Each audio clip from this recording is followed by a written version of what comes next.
But first, on point tonight, sometimes you hear something that you actually can't believe. You have to fact check it yourself many times. And once you do, it is so searing, it makes your blood boil. But if one thing, just one thing, explains how upside down America is right now, consider this. The U.S. Army is telling soldiers who cannot feed their families to go on food stamps. It would be bad enough if soldiers who couldn't feed their families were on food stamps. That happened. We reported on it. It's terrible. It'd be bad enough if the Army said they were fixing it but weren't doing it quickly enough. But that's not the case. The Army is saying, thanks for signing up. Thanks for offering to trade your life for your country's. But we cannot pay you enough. The American people will not pay you enough to feed your families. I'm not talking about Russian troops going hungry or the Taliban not feeding their soldiers. This is people who put on the uniform of the United States to defend all of us. Inflation is now so bad, Congress is so dysfunctional, that the average American soldier cannot afford to feed his family. So what are we doing? Well, today, President Biden visited Detroit to talk about creating union jobs installing electric car charging stations. If we can't pay our soldiers enough to feed their families, why are we talking about electric cars? Of course, the president's fine to use the military as props, like the Marines in his speech about MAGA extremism a couple of weeks ago. But being president, being commander-in-chief, is a lot more than about laying a wreath at the tomb of the unknown on Memorial Day. This is not specific to President Biden. This problem goes back to President Trump, and it goes back to President Obama. The job of the commander-in-chief, first and foremost, has to be about taking care of those that protect all of us. We're not taking care of them. Of course, the president wouldn't say this. No president has. President Obama didn't. President Trump didn't. And President Biden won't say it as well. President Biden led that up to Sergeant Major of the Army Michael Grinston. He wrote a letter to the enlisted ranks acknowledging soldiers struggling to feed their families. This is what the letter said. SNAP is a U.S. government program that provides benefits to eligible low-income individuals and families via an electronic benefits transfer card that can be used like a debit card to purchase eligible food in authorized retail stores. This is the Army Sergeant Major in his suggestion to service members who can't feed their families. He says they may be eligible to determine qualification. Don't go see your commander in the Army. No, the Army won't help you with this. Go visit the SNAP website or call the SNAP information line. The 1-800 number is provided. Of course, it's not the Sergeant Major's fault. He's just literally following orders. It's his soldiers are suffering. This probably pains him more than anybody else. He's just trying to help. But think about that. We as a country pay soldiers so little they qualify as low-income individuals. Inflation right now is so high that men and women fighting in war zones wonder if their families can eat. But don't worry. We have electric car charging stations built by union electricians.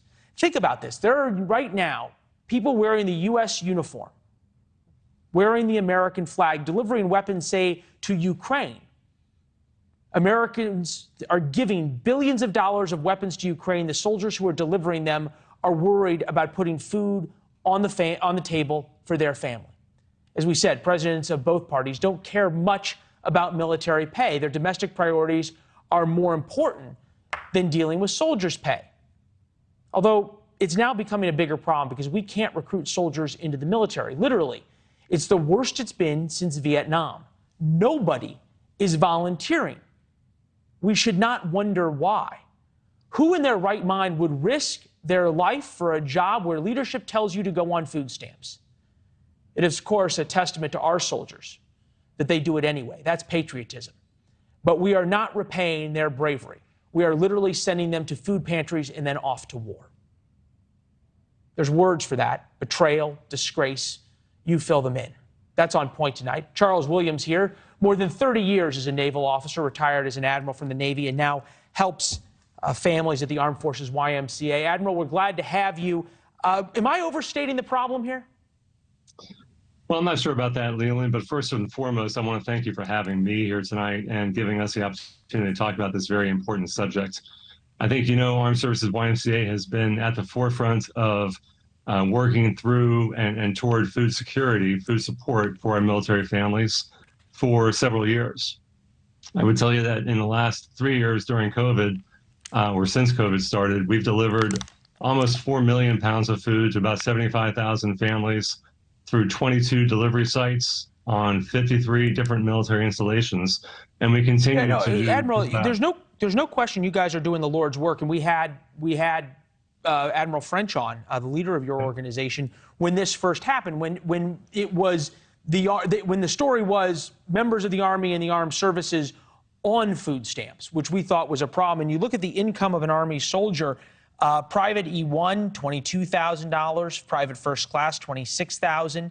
Staff sergeant, a lot of these guys are with families, 8 years of experience, they're making $46,000. I'm wondering if it should come as a surprise to us that people aren't signing up when they can make that driving a FedEx truck. That's an interesting question. I'm not really sure if it's a surprise or not, but we've had recruiting challenges in years past, and we've gotten through those through some innovative methods, and we've figured that out as those years have gone by. And I'm very confident that we'll figure that out again here. I think the military is doing everything they can to support their families. This is not the fault of the U.S. military. It's the fault of our elected leaders who aren't paying them enough. It's pretty simple here. Why people don't have food. We said in the intro that this wasn't partisan. Am I right in that this is sort of both parties, both administrations from both parties have failed to pay the military in a way that keeps up with how America is in terms of cost to live? Well, I think that's especially important in this inflationary environment that we're in right now. And that's part of the point that Sergeant Major Grinston has made. I'm very happy to see that we're looking at a 4.3% pay increase in the next National Defense Authorization Act. I think there is more that can be done. And the 4.3% is definitely progress, but it's not enough to make up for some years past. And it's not enough to make up for this particular inflationary. Yeah, no. If you think about it, food's up 13.5%, the most that it's been up since the early 80s. Rent is up almost 7%. There's a lot of young soldiers who are renting. The list goes on. Real quick, is this a problem that we're taking the U.S. military and those that swear to protect us for granted? I don't think I would put it that way, honestly. Okay. First and foremost, I would tell you that I think it's a shame any American is going to find themselves food insecure and on food stamps or using. Well, no, I agree with you. I think it's different though, right? I mean, there's a reason we're doing this story. If you've got members people who are signing up to serve and they're in that condition. Admiral, it's good to see you, sir. Thank you. Thanks for watching. Go to newsnationnow.com to find NewsNation on your television provider. And don't forget to subscribe. Click the red button to get more of NewsNation's fact-driven, unbiased coverage.